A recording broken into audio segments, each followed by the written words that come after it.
Hello friends, welcome to Anasmonu vlog.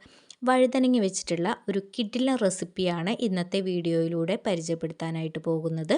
അപ്പോൾ ഒട്ടും സമയം കളയാതെ നമുക്ക് നേരെ വീഡിയോയിലേക്ക് പോകാം.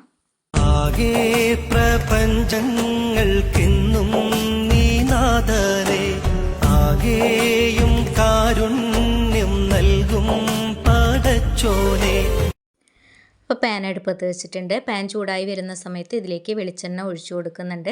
വെളിച്ചെണ്ണ ഒന്ന് ചൂടായി വരുന്ന സമയത്ത് വെളുത്തുള്ളി ചതച്ചതാണ് ചേർത്ത് കൊടുക്കുന്നത്. വെളുത്തുള്ളി ചേർത്ത് കൊടുത്തിട്ട് നന്നായിട്ട് തന്നെ ഒന്ന് ഇളക്കി കൊടുക്കുക. വെളുത്തുള്ളി മൂത്ത് വരുന്ന സമയത്ത് കഴുകി വൃത്തിയാക്കി കട്ട് ചെയ്ത് വെച്ചിരിക്കുന്ന വഴുതനങ്ങ ഇതിലേക്ക് ചേർത്ത് കൊടുക്കാം. വഴുതനങ്ങ ചേർത്ത് കൊടുത്തതിന് ശേഷം നന്നായിട്ട് തന്നെ ഒന്ന് ഇളക്കി യോജിപ്പിച്ചെടുക്കുക. പിന്നെ ഇതിലേക്ക് ആവശ്യത്തിനുള്ള ഉപ്പ് കൂടി ചേർത്ത് കൊടുത്തിട്ട് നന്നായിട്ടൊന്ന് യോജിപ്പിച്ചെടുക്കുക. ചെറുതായിട്ടൊന്ന് കുക്കായി വരുന്ന സമയത്ത് ഇതിലേക്ക് ആവശ്യത്തിനുള്ള മുളക് പൊടി കൂടി ചേർത്ത് കൊടുക്കുക.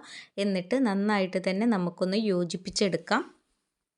കുട്ടികൾക്ക് ലഞ്ച് ബോക്സിലൊക്കെ കൊടുത്തു വിടാൻ പറ്റിയ വളരെ രുചികരമായിട്ടുള്ള ഒരു റെസിപ്പിയാണ്. ആദ്യമായിട്ട് വീഡിയോ കാണുന്ന പുതിയ കൂട്ടുകാരാരെങ്കിലും ഉണ്ടെങ്കിൽ സബ്സ്ക്രൈബ് ചെയ്ത് സപ്പോർട്ട് ചെയ്യാനായിട്ട് മറക്കരുത്. വീഡിയോ കണ്ടുകൊണ്ടിരിക്കുന്ന സമയത്ത് നിങ്ങൾക്ക് ഇഷ്ടപ്പെടുകയാണെങ്കിൽ ലൈക്ക് അടിക്കുകയും നിങ്ങളുടെ കുടുംബങ്ങളിലേക്കും സുഹൃത്തുക്കളിലേക്കും ഷെയർ ചെയ്ത് കൊടുക്കുക കൂടി ചെയ്യണേ. നന്നായിട്ടൊന്ന് യോജിപ്പിച്ചെടുത്തതിന് ശേഷം ഇതൊന്ന് അടച്ച് വെച്ച് കുക്ക് ചെയ്തെടുക്കാം. അപ്പോൾ വളരെ പെട്ടെന്ന് തന്നെ തയ്യാറാക്കാൻ പറ്റിയ റെസിപ്പി തന്നെയാണ്. അപ്പോൾ ഇതിവിടെ ഞാൻ അടച്ച് വെച്ച് കുക്ക് ചെയ്തെടുക്കുന്നുണ്ട്. അപ്പോൾ ഒന്ന് കുക്കായി വരുന്ന സമയത്ത് ഇനി ഇതിലേക്ക് കുറച്ച് ചേരുവകൾ കൂടി ചേർത്ത് കൊടുക്കാനായിട്ടുണ്ട്. അത് നമുക്ക് തയ്യാറാക്കിയെടുക്കാം. അതിനായിട്ട് പാൻ അടുപ്പത്ത് വെച്ചിട്ട് അതിലേക്ക് 1 ടീസ്പൂൺ മല്ലി, 1/2 ടീസ്പൂൺ കടുക്, 1/2 ടീസ്പൂൺ ജീരകം, 1/2 ടീസ്പൂൺ ഉലുവ എന്നിവ ചേർത്ത് കൊടുത്തിട്ട് നന്നായിട്ട് തന്നെ ഒന്ന് വറുത്തെടുക്കുക.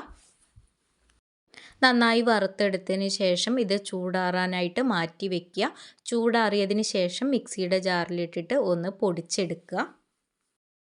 ഈ സമയം കൊണ്ട് നമ്മുടെ വഴുതനങ്ങ കുക്കായി വന്നിട്ടുണ്ട്.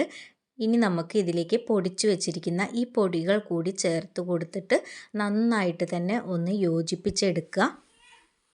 കുട്ടികൾക്കൊക്കെ വഴുതനങ്ങ ഫ്രൈ തയ്യാറാക്കി കൊടുക്കുമ്പോൾ വളരെ ഇഷ്ടമാണല്ലോ. അപ്പോൾ ഇതുപോലെ തയ്യാറാക്കി കൊടുക്കുകയാണെങ്കിൽ കുട്ടികൾക്ക് ഒന്നുകൂടി ഇഷ്ടപ്പെടും. കൂടുതൽ എണ്ണയൊന്നും ഇല്ലാതെ തന്നെ തയ്യാറാക്കി എടുക്കാൻ പറ്റിയ വഴുതനങ്ങയുടെ ഒരു ഫ്രൈ റെസിപ്പിയാണ്. അപ്പോൾ എല്ലാവരും തയ്യാറാക്കി നോക്കുക. നിമിഷം നേരം കൊണ്ട് തയ്യാറാക്കി എടുക്കാൻ പറ്റിയിട്ടുള്ള രുചികരമായിട്ടുള്ള റെസിപ്പി ഇവിടെ തയ്യാറായിട്ടുണ്ട്.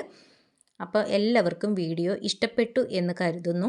ഇത്രയും നേരം വീഡിയോ കണ്ട് സപ്പോർട്ട് ചെയ്ത എല്ലാവർക്കും ഒരുപാട് നന്ദി. അടുത്ത നല്ലൊരു വീഡിയോയുമായി കാണുന്നതുവരേക്കും എല്ലാവർക്കും ബായ്.